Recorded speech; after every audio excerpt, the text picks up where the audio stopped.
안녕하십니까? 저는 지금 뉴욕 주립대학교 석좌 교수로 있는 김종석 교수입니다. 오늘 드릴 말씀은 우리나라 경제 부흥의 밑거름이라고 할 수 있는 그 자본주의 시장 경제의 원리가 무엇인지에 대해서 사실 많은 분들이 오해하고 있고, 심지어는 일부 사람들은 시장 경제에 대해서 오해 정도가 아니라 아예 왜곡을 해서 비판을 하고 있습니다. 그래서 우리나라가 지금 대한민국이 시장 경제를 기반으로 후진국에서 출발해서 오늘날 선진국에 진입하기까지의 기본적인 경제 질서는 바로 시장 경제 자본주의였습니다. 그래서 우리 국민들이, 특히 차세대가 시장 경제에 대해서 올바른 이해를 가지는 것은 우리 경제의 지속 발전을 위해서 매우 중요한 요소라고 할 수 있겠습니다. 그래서 오늘은 간단하게 시장 경제가 어떤 원리에 의해서 작동하고 왜 계획 관치 경제보다 우수한지에 대해서 설명드리고자 합니다. 먼저 그 커피를 제가 오기 전에 우리 동네 앞에 커피점에 가서 아메리카노 한 잔을 먹었습니다. 근데 아시다시피 우리나라는 커피 생산국이 아니죠. 그러니까 어디선가 수입된 커피 원두를 마신 건데, 자료를 보니까 인도네시아나 베트남에서 주로 왔다고 하더군요.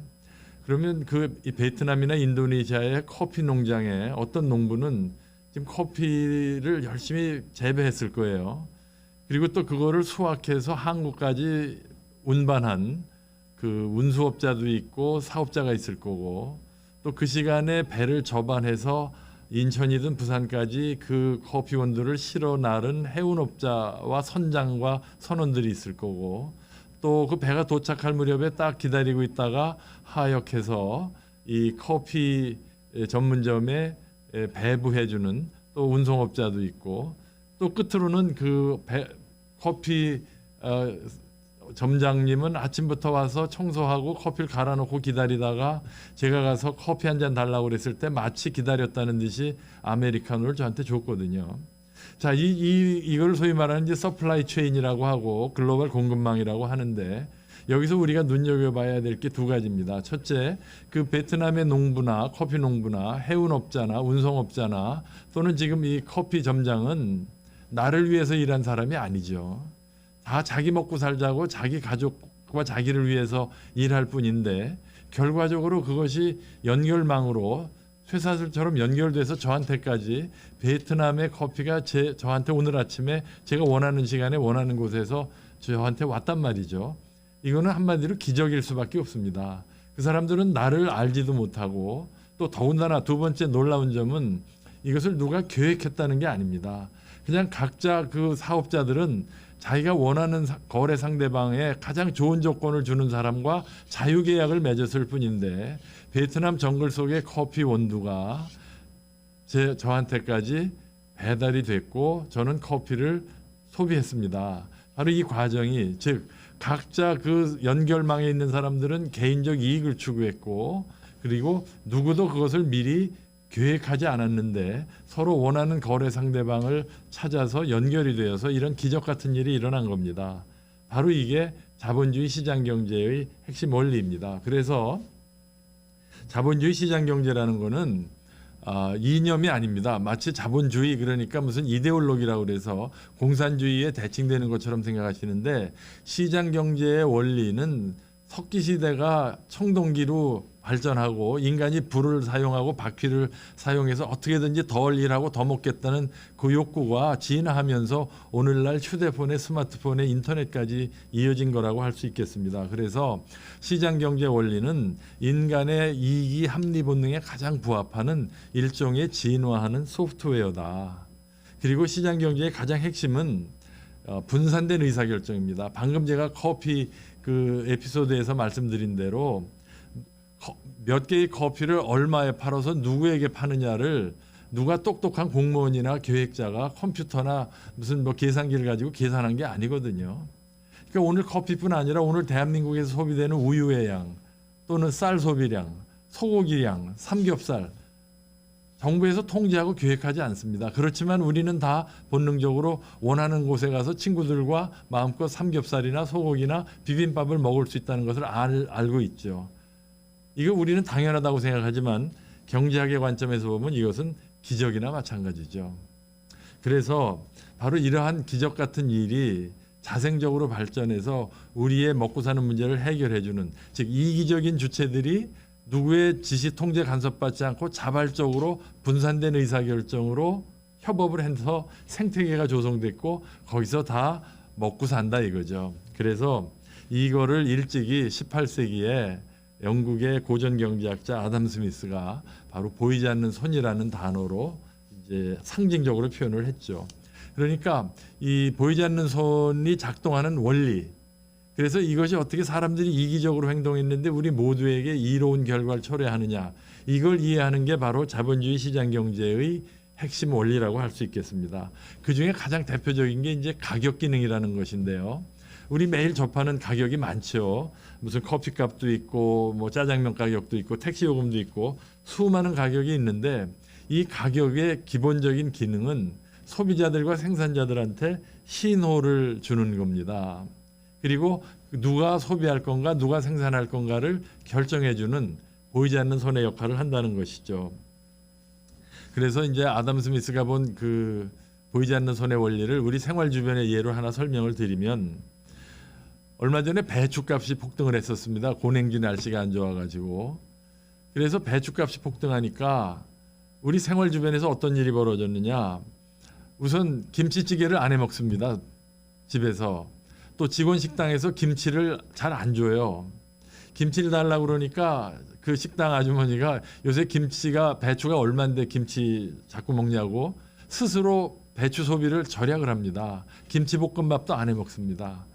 그러니까 그 배추가 비싸졌다는 이유만으로 사람들이 자발적으로 배추 절약 운동에 동참한 거죠. 이거를 뭐 정부가 배추 아껴 먹자고 했겠습니까? 농협이 김치 먹지 말자고 했겠습니까? 그냥 비싸지니까 자기 이익을 위해서 덜 먹은 것일 뿐인데 공익에 부합하는 선택을 했죠.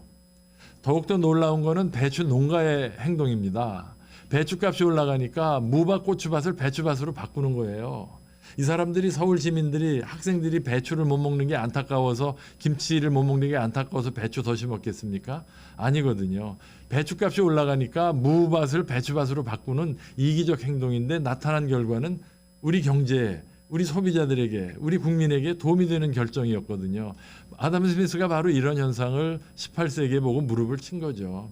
사람들은 다 자기 먹고 살기 위해서 경제 활동을 하는데 보이지 않는 손에 이끌려서 이게 자기의 이기적 행동이 공익과 부합하고 남에게 이득을 주는 일을 하고 있다. 이거 놀라운 발견 아닙니까? 그래서 아담 스미스의 그 국부론이라는 책에 보이지 않는 손이라는 단어가 단 한 번 나옵니다. 그런데 그 보이지 않는 손이라는 단어가 아담 스미스의 브랜드가 된 거죠. 그리고 그 보이지 않는 손이라는 단어가 나오는 문단이 있죠. 그 문단의 내용이 바로 그겁니다. 오늘 푸주간 주인이나 양조장 주인이 맛있는 소세지나 와인을 만드는 거는 우리 식구를 위해서가 아니라 맛있는 빵이나 맛있는 와인을 만들어야 더 비싼 값에 잘 팔 수 있기 때문에 하는 건데 덕분에 우리는 질 좋은 빵과 와인을 소비할 수 있다는 것이죠. 이게 바로 아담 스미스가 이야기한 보이지 않는 손입니다. 그래서 결론을 맺겠습니다. 시장 경제를 움직이는 힘은 인간의 이기심이고 탐욕이라고 표현해도 좋습니다. 다만 그 탐욕과 이기심이 통제가 안 될 때는 재앙이 됩니다. 우리 경제 역사를 보면 가끔 그 탐욕 때문에 투기도 발생하고 경제 위기가 온 적이 많거든요. 그러니까 시장 경제가 아담 스미스가 본 대로 제대로 굴러가게 하려면 인간의 이기심을 공익으로 전환시키는 그 제도적 틀이 굉장히 중요합니다. 자유방임 상태에서는 오히려 인간의 이기심이 재앙이 될 수도 있습니다. 비유하자면 우리가 물이라는 힘, 물 얼마나 이게 우리한테 유익합니까? 그래서 댐을 막아서 전기도 만들고 농업용수도 쓰죠. 그러나 홍수가 나면 사람이 죽고 재산이 손실됩니다. 이 물이라는 것도 자연의 힘이지만 잘 통제하면 이로운 힘이 되지만 우리한테 엄청난 재앙이 될 수 있습니다. 불도 마찬가지 아닙니까? 불도 우리가 잘 관리하면 난방도 하고 전기도 만들고 에너지가 되지만 잘못 관리하면 화재가 나서 사람이 죽고 재앙이 발생합니다. 마찬가지입니다. 인간의 이기심과 탐욕도 물과 불과 같은 자연현상이고 이것을 거부할 필요는 없어요. 탐욕을 버려라 안 되는 겁니다. 이기심을 버려라 안 되는 겁니다. 어떻게 물, 불을 없앨 수가 있겠습니까? 그러나 물, 불을 잘 활용하니까 우리한테 이로운 힘이 되듯이 바로 이 인간의 이기심과 탐욕을 잘 제도적으로 통제해서 우리 모두에게 이익이 되는 힘으로 활용하는 지혜, 이게 바로 시장경제 자본주의를 올바로 활용하는 지혜라고 하겠고, 이 인간의 이 탐욕과 이기심이라는 자연 힘을 우리 모두에게 이로운 힘으로 쓰는 제도적 장치는 세 가지가 있는데, 그 하나는 재산권의 보호, 그리고 자유로운 경제 활동, 내가 원하는 곳에서 원하는 사람과 계약을 맺을 수 있는 자유, 그리고 세 번째가 공정하고 자유로운 경쟁입니다. 이 세 가지가 합쳐질 때 아담 스미스가 본 보이지 않는 힘이 인간의 탐욕을 우리 모두에게 이로운 힘으로 전환해 주는 것이고, 이 세 가지 중에 한두 개가 깨지면 바로 그것이 정글 자본주의가 되고 시장 경제에 보이지 않는 손에 그 이로운 힘이 우리에게 이롭게 작용하지 못하는 겁니다. 오늘은 여기까지 말씀드리고 다음 시간에 바로 어떻게 재산권의 보호나 자유롭고 공정한 경쟁이나 자유로운 계약의 자유가 우리에게 이롭게 되는지 정부의 역할과 비교해서 설명드리겠습니다. 경청해 주셔서 감사합니다.